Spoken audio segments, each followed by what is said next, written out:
अरे आग लगे, ये भी कोई जिंदगी है। सुबह से चिल्लम चिल्ली पुकार सुन के मैं तो तंग आ गई हूँ। अरे वो भी क्या दिन थे जब मैं गांव में रहा करती थी। पहले बड़ी सुखी थी मैं। पहले मेरी जिंदगी क्या थी और अब क्या हो गई है। शहर में तो लोग भेड़ बकरी की तरह जीते हैं। जीने का असली मजा तो गांव में है। क्यों, क्या हुआ माँ जी? आज गांव की बहुत याद आ रही है आपको? अरे हाँ बहू, शहर का जीना भी कोई जीना है। लोगों की आधी जिंदगी तो सड़कों के ट्रैफिक में निकल जाती है, और यहां रखा ही क्या है। एक बात कहूं, दिल्ली शहर अब पहले जैसा नहीं रहा। क्या माँ, जब देखो गांव के गुणगान गाती रहती हो। ठीक है, इस बार ना बच्चों के कॉलेज की छुट्टियों में हम सब गांव चलेंगे, ठीक है? हाँ, ये ठीक है। फिर कुछ दिनों के बाद सारा परिवार अपने गांव चला जाता है। अरे वाह, कितनी ताजी और साफ हवा है, कितनी शांति है यहाँ। चल बहू, अब बढ़िया सा खाना बना दे, मजे से आंगन में बैठ के खाएंगे। सुशीला गांव का माहौल देख बड़ी खुश होती है। 2 दिन के बाद गांव की कुछ औरतें सुशीला के घर आती हैं। बड़े दिनों के बाद गांव आई है सुशीला। हमें तो लगा कि तू शहर जाके गांव को भूल गई। और बतिया, तेरी बहू कैसी है? जरा मिलवा तो उससे। अरे मेरी बहू तो लाखों में एक है। बड़ी किस्मत वाली हूं मैं जो मुझे जानकी जैसी बहू मिली है। हमेशा मेरी सेवा में लगी रहती है, और आज तक कभी पलटकर जवाब नहीं दिया उसने।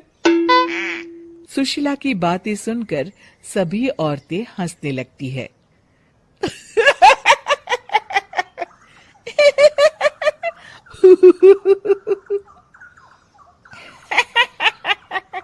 अरे कुछ भी बोले जा रही है। तबीयत तो ठीक है? तेरी बहू चांद से आई है क्या? क्यों बहनों, दुनिया की कोई भी बहू अच्छी होती है क्या? सब औरतें ममता की हाँ में हाँ मिलाती हैं। अरे मैं तो कहती हूँ दुनिया की हर बहू सास का खून चूसने वाली डायन होती है, डायन। मैं तो एक बिल में 1000 सांप के साथ रह सकती हूँ, लेकिन अपनी बहू के साथ नहीं रह सकती। हाँ, तूने सही कहा। मेरी बहू तो तेरी बहू से भी 2 कदम आगे है। सब औरतों की बातें सुनकर ममता मन ही मन बड़बड़ाती है। अरे ये गांव सुधर गया, लेकिन औरतें नहीं सुधरी। अगर थोड़ी देर और इनकी बेवकूफी भरी बातें सुनूंगी तो मैं सच में पागल हो जाऊंगी। फिर सुशीला उन औरतों को घर से दफा कर देती है और राहत की सांस लेती है। अरे बहू, जरा बाम लाके मेरे सर पर तो लगा दे। उन औरतों की फालतू बातें सुनकर मेरा सर चकरा गया है। इस गांव की औरतों का तो भगवान ही मालिक है। फिर अगले दिन सुशीला की सास उससे कहती है, अरे बहू, तू यहाँ क्या आराम फरमाने आई है? आखिर ये तेरा ससुराल है। चल चल, घर के कामों में हाथ बटा। शहर में कुछ काम धाम तो करती नहीं है। जरा अपने आप को तो देख, कितनी मोटी हो गई है।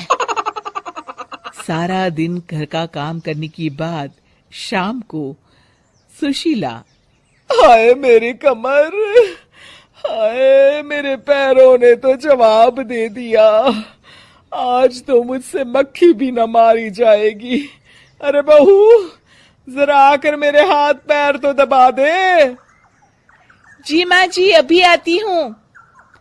तभी सुशीला की सास जानकी को रोकते हुए कहती है, अरे रुक जा बहू, एक दिन काम करके इसको इसकी नानी याद आ गई। हम लोग तो रोज इतना काम करते हैं, कोई जरूरत नहीं इसके हाथ पैर दबाने की। सुबह तक सब ठीक हो जाएगा। सुशीला अपनी सास की बातें सुनकर हैरान रह जाती है। इस तरह धीरे धीरे गांव आने के बाद सुशीला की परेशानी शुरू हो जाती है। फिर एक दिन, अरे आज तो मैं कपिल शर्मा देखूंगी क्योंकि आज संडे है। सुशीला जैसे ही टीवी ऑन करती है तभी बिजली कट जाती है। अरे सत्यानाश, इस बिजली को भी अभी जाना था। इतने दिनों से मैं टीवी सीरियल देख नहीं पाई। हमारा देश इतनी तरक्की कर रहा है, अरे पता नहीं ये गांव कब सुधरेगा।